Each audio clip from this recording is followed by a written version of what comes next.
സൂത്രം. വിശന്ന് വലഞ്ഞു നടക്കുകയായിരുന്നു കുഞ്ഞനെല്ലി. എന്തെങ്കിലും തിന്നാൻ തരപ്പെടുമോ എന്നറിയാൻ അവൻ എല്ലായിടവും പരുതി നടക്കുകയായിരുന്നു. നടന്ന് അവൻ കാടിന് വെളിയിലുള്ള ഒരു വീടിനടുത്തെത്തി. അതാ നല്ല നെയ്യപ്പത്തിന്റെ മണം. അവൻ വേഗം അകത്ത് കയറി നോക്കി. ഒരു പൊതിയിൽ നല്ല നെയ്യപ്പം. അവൻ പതിയെ കടിച്ചു നോക്കി. ആവൂ, നല്ല സ്വാദ്. അവിടെ ഇരുന്ന് തിന്നുന്നത് അപകടമാണ്. വീട്ടുകാർ കണ്ടാൽ പിന്നത്തെ കാര്യം പറയണ്ടല്ലോ. കൊതിയൻ വേഗം പൊതിയും കടിച്ചെടുത്ത് പുറത്തു കടന്നു. പൊതിയും കടിച്ചെടുത്ത് അവൻ കാട്ടിലേക്ക് നടന്നു. സ്വൈര്യമായി ഇതൊന്ന് കഴിക്കാൻ പറ്റിയ ഇടം കണ്ടെത്തണം. ഇതും ചിന്തിച്ച് കൊതിയോടെ നടക്കവേ മുന്നിലുള്ള വലിയ കുഴി അവൻ കണ്ടില്ല. ധീം! ദാ കിടക്കുന്നു കുഴിയിൽ. അവൻ സർവശക്തിയുമെടുത്ത് ചാടി നോക്കി. ഒരു രക്ഷയുമില്ല. ഇത്ര വലിയ കുഴിയിൽ നിന്നും എങ്ങനെ പുറത്തു കടക്കാൻ? എന്റെ ദൈവമേ! അവൻ അറിയാതെ വിളിച്ചുപോയി. ആരാണീ കുഴിയിൽ? പെട്ടെന്നാണൊരു ചോദ്യം വന്നത്. ഞാൻ കുഞ്ഞിനെലിയാണ്. പുറത്താരാണ്? കുഞ്ഞിനെലി ചോദിച്ചു. ഞാൻ കറുപ്പൻ കരടി. കരടിയുടെ ശബ്ദം കേട്ടു. നീ അവിടെ എന്തെടുക്കുകയാണ്? കരടി ചോദിച്ചു. അത് പിന്നെ കരടിച്ചേട്ടാ, എനിക്ക് ദൈവത്തിന്റെ ഒരു സന്ദേശം കിട്ടി. അതിൽ ആകാശം ഇടിഞ്ഞു വീഴാൻ പോവുകയാണ്. ജീവൻ വേണ്ടവർ വല്ല കുഴിയിലും ചാടി ഒളിഞ്ഞിരിക്കുവാൻ പറഞ്ഞിട്ടുണ്ട്. അപ്പം പൊതിഞ്ഞിരുന്ന കടലാസ് എടുത്ത് കാണിച്ചുകൊണ്ട് കുഞ്ഞിനെലി പറഞ്ഞു. സത്യമാണോ ഇത്? കരടിക്ക് വിശ്വാസം വന്നില്ല.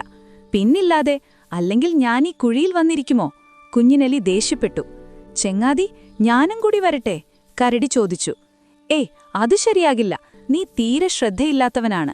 നീയെങ്ങാനും തുമ്മിയാൽ പിന്നെ എല്ലാവരും ഈ സ്ഥലം കണ്ടുപിടിക്കും. പിന്നെ ആകെ തിരക്കാകും. കുഞ്ഞിനെലി സമ്മതിച്ചില്ല.